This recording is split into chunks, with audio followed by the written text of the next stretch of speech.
And this is this moment where all these conservatives who so deeply like swore to you, funny is funny, we're being comedians, nothing is sacred, kill all sacred cows, and suddenly are like, no, we were talking about trans people. Yeah. A straight white guy who I met once, this is really serious. What did Dave Portnoy say? This is one of the darkest days in our nation's history. And then released a review of a pizza shop 3 hours later. Comedian Gianmarco Soresi called out the double standards on his podcast with Russell J. Daniels. The people I'm here to criticize are the liberals, the Ezra Kleins, and even worse, just the ones who go like, guys, we need to like act like this person wasn't an extremist. Anything aside, you can say that you think really adamantly like, violence is never the answer. Fine, but to go like this man did politics the right way. I think every time they talked about this guy, they should have, like on the news, you go like, very sorry for this thing, let's play a clip, and every clip is just, people don't even know who it is, and now all these videos on Twitter will be like, hey, here's a video of Charlie Kirk talking to a black man. He doesn't say a single slur. Now, do you feel good? I got a lot to say about Ezra Klein in a moment. More from Soresi. It's kind of like that feeling of like when someone does like big game hunting, and then and then a lion does something. You're like, I don't think you should have been doing some of those things. It was dangerous. And it was bad, and I didn't wish it to happen. Why do you need to go out of your way? I didn't know about it. I wasn't paying attention. I wasn't advocating for it to happen. Yeah. But there's only so much I can feel when you're like, oh, you shouldn't have been doing all that. The Whitney Cummings of the world would see a video of a dad in Gaza carrying a plastic bag of his child's body parts and not blink an eye, and there would not be enough of an American gravitational pull for them to be held accountable for their not caring at all. Oh, now the country's in a bad place. I go, that's because you associate with this person for a couple different dimensions. One, a major one is whiteness. One is class, having money. Mm-hmm. One is fame. And I go, for you to lack the self-awareness that you think because it touches an area that you're in, so thus it somehow is automatically ranks above all the other tragedies that happen in this world that you don't touch on.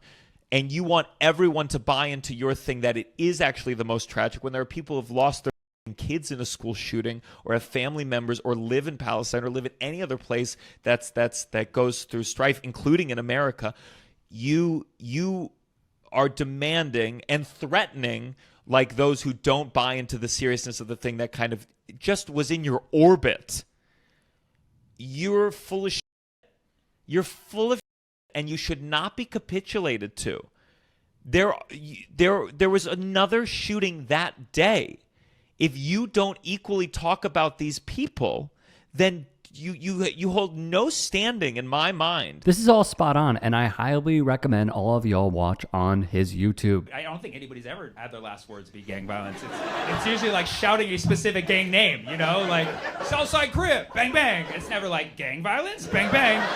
The right was like, oh, clearly it was a Democrat. First of all, they don't have good aim like that. Somebody dies, why do you have to instantly politicize it? Even people on the left are like, haha, got him. You're just feeding into this gang mentality because, like, what are the biggest gangs in America other than Republican versus Democrat? So what I'm saying is we would count this shooting as gang violence. And then you have politicians, both left and right, being like, political violence has no place, like, no violence has place anywhere, anytime. Another comedian weighing in was this guy. There were some suspicious things. Netanyahu tweeted a little too soon. Netanyahu and Trump tweeted at the exact same time, 3:02 p.m. You can check the receipts. Sammy Obeid, who we featured on the channel previously. White people, I see y'all in here. Sorry for y'all loss.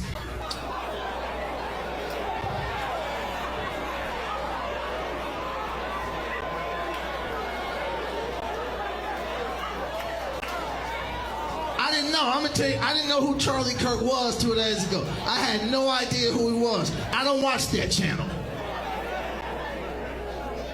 But I seen how they've been dealing with this. They've been really broke up about this, man. And then I've been seeing all the videos and stuff he has said, and I've seen all of the work that he had did for the Republican Party and helping build that up. And then he got shot in Utah by another Republican in front of other white people. I said, he like Nipsey Hussle for bigots. Many more would chime in, like Sir Lance Woods, who you should absolutely follow on TikTok. I went to a gun range for the first time in my life.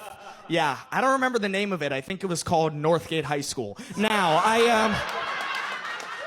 all right, here's my take on school shootings. I don't want to blame it on any one group of people, you know.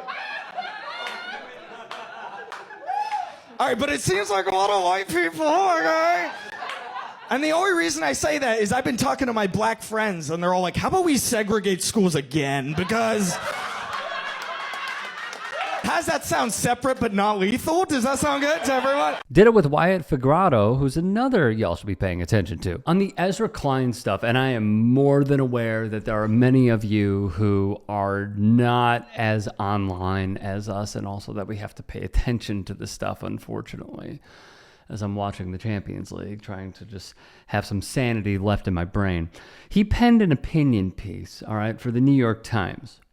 And he wrote how Charlie Kirk did politics the right way.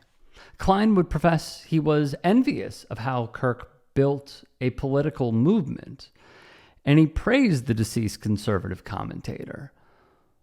I disagree with this on so many levels, as do many others. Here's the problem. Kirk built this movement on deceit, and his advocacy was laced with racism and bigotry. Recognizing this does not diminish how awful this assassination was, nor should it lessen our outrage and our sympathy. Kirk was part of the crusade that broke American politics. He was a major proponent of Trump's lie that the 2020 election was stolen from him. Kirk pushed a false conspiracy theory that ended up inciting one of the most horrendous acts of political violence in U.S. history, January 6th. His role in all of that has been largely overlooked in many of the news stories about his political activities. As a right-wing provocateur and MAGA organizer, Kirk made many statements that could be considered racist, bigoted, homophobic. He said that the religion of Islam was not compatible with the West. He hosted white nationalists on his podcast. He said that America must preserve its white demographics. And the lies he advanced did fuel political violence and an assault on our national foundation. That is not practicing politics the right way. His assassination is horrible and frightening,